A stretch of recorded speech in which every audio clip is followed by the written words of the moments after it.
So today we're going to talk about pinching our dahlias. Now we do this to reduce the size of the main stem, because otherwise you end up with one broomstick sized thick stem with a single flower head atop.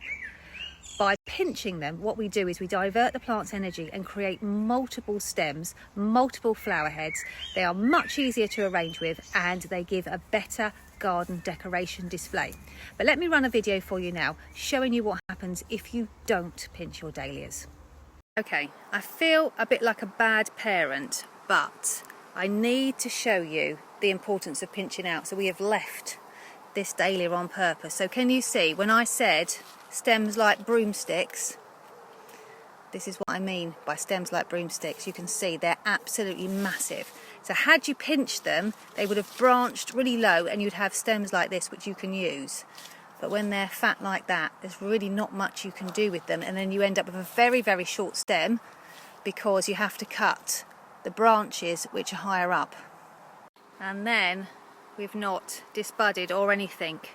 So you find that the stems end up being quite short to there, where if you'd have disbudded and pinched your broomsticks out, you could have ended up with really, really long stems. So I thought I struggled last year to explain, so on purpose I've left a few plants and recorded it ready to explain properly. Now don't worry if your dahlias are not ready for pinching out just yet. The varieties, you can just see them over my shoulder there. I started them off a little earlier so that I would have examples, so I could do them for you ahead of time. I'll decapitate them on your behalf and then you can see what to do so you're ready when yours need pinching out. Let's be brave and let's select the biggest I've got here. We are going to be pinching out every single stem. Now, if you've never done this before, I can just see the look on your face now, and I do thoroughly recommend having a glass of wine while you do it. Just make sure you only have a little sip and watch your fingers. So we're going to cut the dahlia just above a set of leaves, and if you look very carefully, can you see the side shoots are actually already there.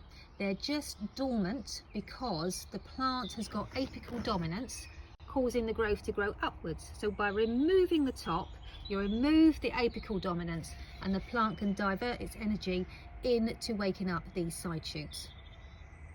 So I'm going to make sure that I use my best snips so that I cut the stem cleanly and I don't crush it.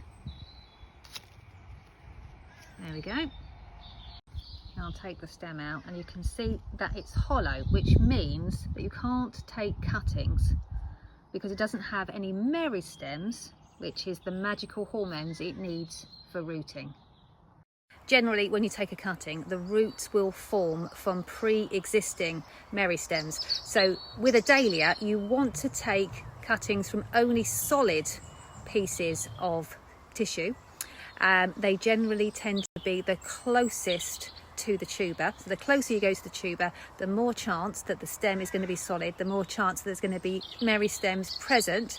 You can sometimes get meristems in the top growth, in the nodes and in between the nodes, but the cuttings are a lot more difficult to take and a lot less successful. Basically, you're going to have to take an awful lot of cuttings for not nearly as much success. There we go, all pinched out. It does look very sorry for itself, so it might be a good time to show you an example of a dahlia that I pinched out just a couple of weeks ago, and you can see clearly the wound and then all the side shoots now starting to spring into life. So here comes some more examples for you of different varieties at different stages of growth. Right, are you ready? 1, 2, 3. There. And then this will start branching and it will be lovely, I promise, but because it's here, I can come back and show you.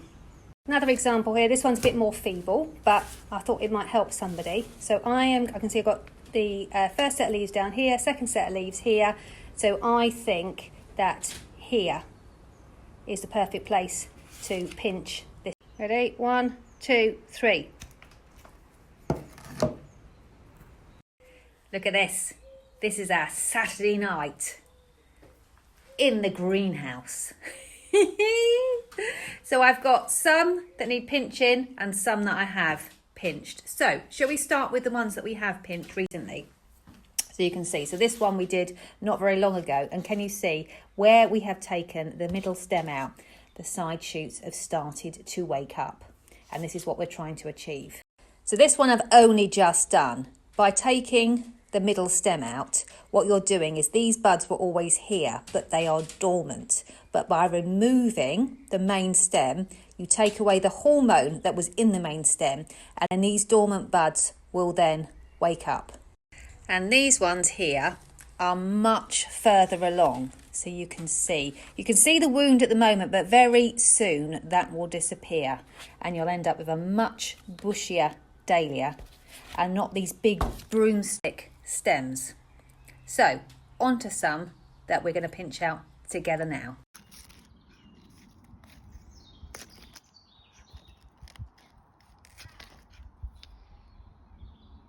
Right, so we're just going to pinch them because they're in situ now, so I reckon about there is perfect. Ready?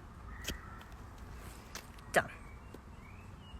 There we go. So just in case you need reminding, this is what's going to happen. We've cut the stem off, and then these side shoots will wake up and we'll end up with more stems to come. Now, pinching dahlias when they're younger is not too nerve-wracking. However, when they get to this size, it can be a bit heartbreaking and very tempting to just nip out the very tip, hoping that will do it. But unfortunately, it won't branch all the way down to the base, and you'll end up creating a bit of a candelabra effect where you've still got the single stem further down, sitting atop will be the bushy growth. Now that can make the dahlia very unstable, and it can actually snap. I've done that before where I've knocked a very thick stem off. So my advice is to be brave now. We've got a very long growing season ahead of us, and cut the stem down so that you've only got a couple of sets of nodes left to branch, and then that will create you a nice stable plant ready for the rest of the season.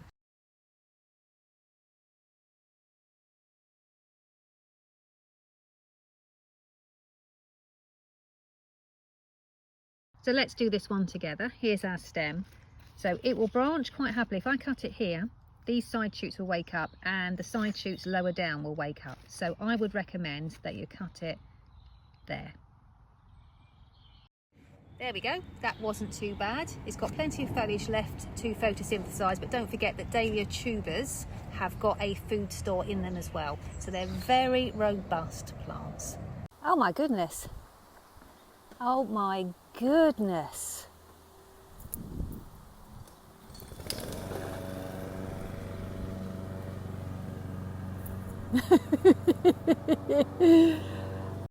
Wow.